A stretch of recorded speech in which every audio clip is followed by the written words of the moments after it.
25 तारीख के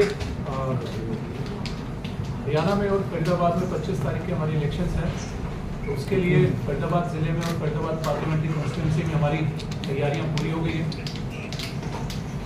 हमारे जो वोटर्स हैं पूरी कॉन्स्टिट्यूंसी में करीब 24,30,000 हैं, जिसमें से 17,40,000 के करीब फरीदाबाद में है और करीब 7 लाख पलवल में है।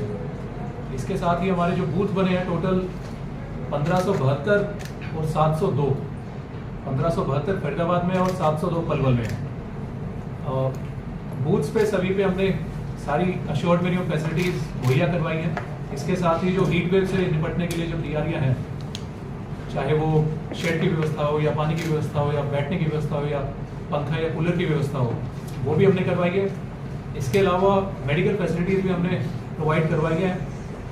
लगभग हर एक बूथ पे हम मेडिकल फैसिलिटीज़ या एक ANM या डॉक्टर या स्टाफ नर्स वगैरह रहेंगे वहाँ पे। इसके साथ ही जो हमारे क्रिटिकल बूथ हैं वो करीब 140 है, 58 फरीदाबाद में और 82 पलवल में है। साथ ही ये भी मैं बताना चाहूँगा कि हमारी जो पोलिंग पार्टीज़ हैं उन सभी की ट्रेनिंग हो चुकी है। ARO वाइज जो 9 असेंबली सेगमेंट बनते हैं, तो असेंबली सेगमेंट वाइज हमारी सभी की ट्रेनिंग पूरी हो चुकी है। तो टोटल जो कार्यरत एम्प्लॉयज़ हैं वो अगर मैं बताना चाहूँ तो 17,000 के करीब हमारे एम्प्लॉयज़ फरीदाबाद कॉन्स्टिट्यूंसी में लगेंगे, और जो फरीदाबाद ज़िले में हैं वो करीब 8,500 हमारे एडमिनिस्ट्रेशन के एम्प्लॉयज़ और 3,500 के करीब पुलिस के एम्प्लॉयज़ जो पोलिंग बूथ्स पे रहेंगे। उसके अलावा ARO या फिर RO या DEO के ऑफिस में या फिर उनके स्टाफ के मेंबर्स अलग रहेंगे। तो साथ ही जो हमारे सेक्टर सुपरवाइजर्स रहेंगे, 174 सेक्टर सुपरवाइजर्स हैं, 106 हमारे फरीदाबाद के हैं और करीब 68 हमारे पलवल में हैं। तो सेक्टर सुपरवाइजर्स के पास में 14 से लेकर 17 बूथ के करीब ऑन एन एवरेज रहेंगे। तो वो उन्हीं बूथ पे रेगुलरली जाएंगे, सभी को मॉनिटर करेंगे वहाँ पे बूथ पे क्या क्या चल रहा है। लोकेशन उनके पास लगभग 4 से 5 लोकेशन एक सेक्टर सुपरवाइजर के पास होंगे। साथ ही जो हमारे सेक्टर सुपरवाइजर्स के अलावा बाकी टीम्स हमारी हैं, चाहे जोनल मैजिस्ट्रेट हो गए, सेक्टर सुपरवाइजर के ऊपर हमने जोनल मैजिस्ट्रेट लगाए हैं, वो हर एक कॉन्स्टिट्यूंसी में 2-2 हमने जोनल मैजिस्ट्रेट लगाए हैं। साथ ही पुलिस की पेट्रोलिंग पार्टी अलग रहेगी,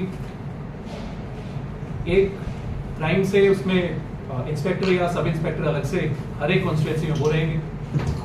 हर एक कॉन्स्टिट्यूंसी में एक ACP और कंसर्न अपने एरिया में DCPs रहेंगे। तो ये जो हमारी टीम्स हैं इवेंचुअली रिपोर्ट करेंगी फिर कंसर्न ARO को और फिर RO या DEO को।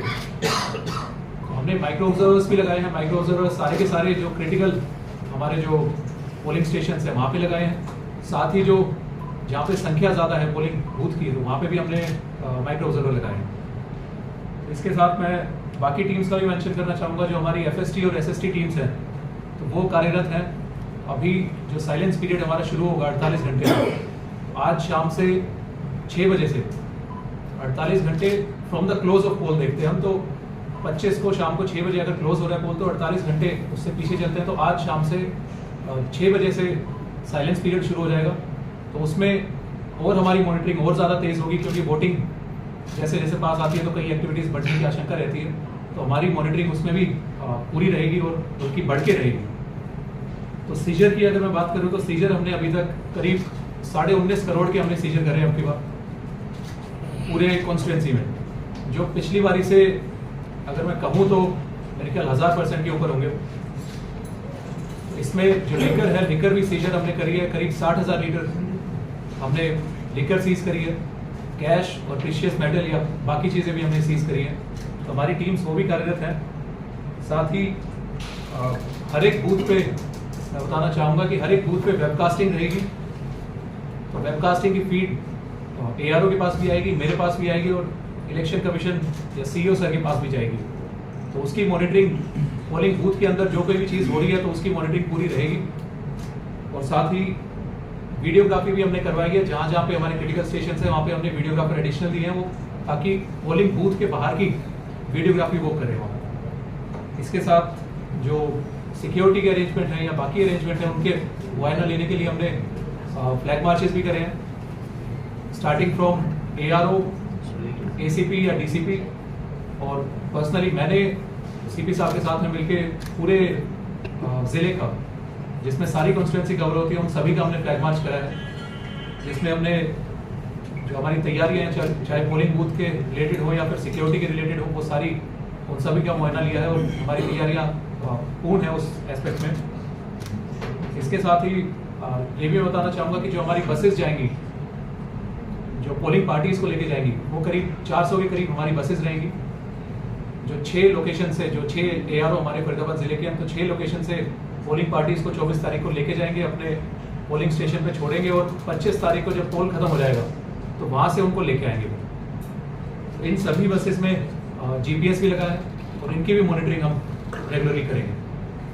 साथ ही 144 हमने लगा दिया है, गैदरिंग के लिए मना करा गया है कि अब 48 घंटे में ना हो, और साथ ही जो ड्राई डे रहेगा वो भी आज शाम से शुरू हो जाएगा और 48 घंटे के लिए वो भी रहेगा, और 48 घंटे या फिर एंड ऑफ पोल, क्योंकि कई जगह 6 बजे के बाद भी लाइनें लगी रहती हैं। वहाँ पे लाइनें अगर लगी हैं तो जब तक सारे पोल का प्रोसेस खत्म नहीं हो जाता वहाँ पे, तब तक बंद रहेगी। इसके साथ ही मैं सभी वोटर से भी अपील करना चाहूँगा कि 25 तारीख को ज़्यादा से ज़्यादा संख्या में वो अपने घरों से निकले और अपने मत का प्रयोग करें। साथ ही क्योंकि हीट वेव की आशंका है या गर्मी अगर हम देख रहे हैं इतनी ज़्यादा है, तो सुबह जल्दी जाके 7 बजे से 6 बजे वोटिंग आवर्स है हमारे, तो 7 बजे से ही आप सभी से आग्रह है, फरीदाबाद वासियों से मेरा आग्रह है कि 7 बजे से आप शुरू करें जाना, और सुबह जल्दी जब मौसम ठीक है तब अपनी वोटिंग करें।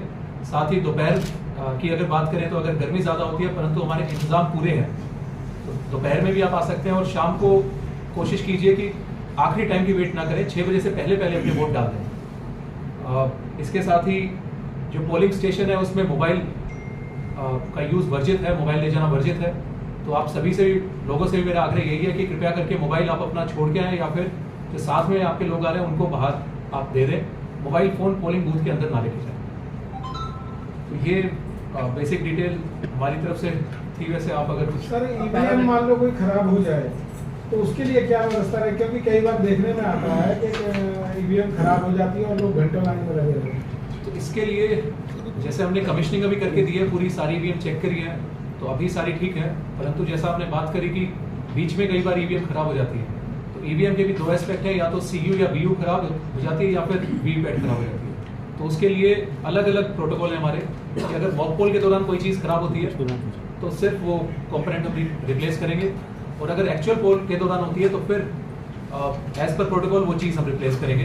तो इसके लिए सेक्टर सुपरवाइजर, जैसे मैंने आपको बताया, सेक्टर सुपरवाइजर हमारे 106 पूरे फरीदाबाद में है, तो करीब 15, 16, 17 हर एक कॉन्स्टिट्यूंसी में आ जाते हैं।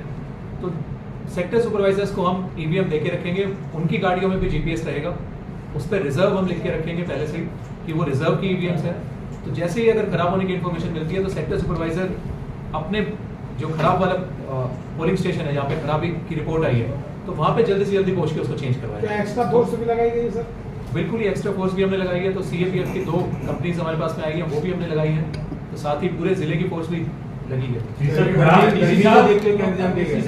मीडिया के लिए क्या एडवाइजरी है, क्योंकि कुछ शॉट तो इनिशियली चाहिए होते हैं मीडिया को, इलेक्ट्रॉनिक मीडिया के। तो मीडिया के लिए आप कृपया करके बाहर से ले लें, तो जो इलेक्शन कमीशन की गाइडलाइंस है अंदर कैमरा वर्जित है वाला।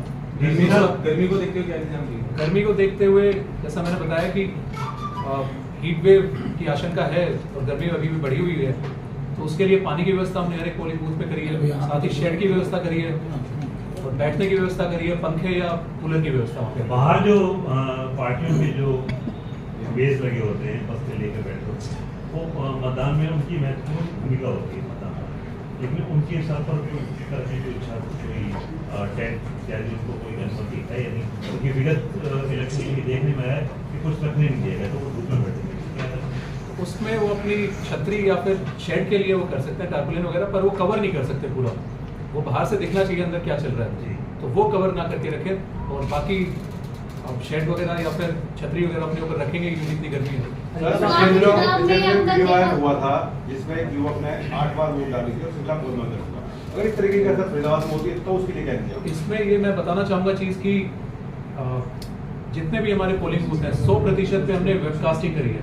तो वेबकास्टिंग लाइव फीड तो हमारे पास आएगी आएगी, उसकी रिकॉर्डिंग भी हमारे पास रहेगी। तो मैं लोगों को भी आपके माध्यम से बताना चाहूंगा कि अगर इस तरीके की हरकत आती है तो आप कैमरे में जरूर रिकॉर्ड होंगे, 100% आप रिकॉर्ड होंगे उसमें। तो वो उस चीज से आप बच नहीं सकते। अगर कोई भी ऐसी हरकत करता है तो एक्शन पूरा होगा। और हिदायत हमारे जो जितने भी हमारे स्टाफ हैं उन सभी को दे दी गई है कि इस तरीके की हरकत ना हो। डीसी साहब, के चुनाव में मतदान प्रतिशत काफी कम रहा, इस बार मतदान प्रतिशत कम ना रहे, उसके लिए जनता को क्या संदेश देना चाहेंगे आप? उसके लिए जनता को मैं संदेश देना चाहूंगा कि एक तो सुबह 7 बजे से ही आप कृपया करके घर से निकलें और जल्दी वोट अपना करें हीट वेव को देखते हुए। सेकेंडली, जिनके भी वोट बने हैं उनके पास में वोटर इन्फॉर्मेशन स्लिप हमारे BLOs द्वारा पहुंचाई गई है, तो उसमें उन्होंने बूथ नंबर भी अपने देख लिए होंगे।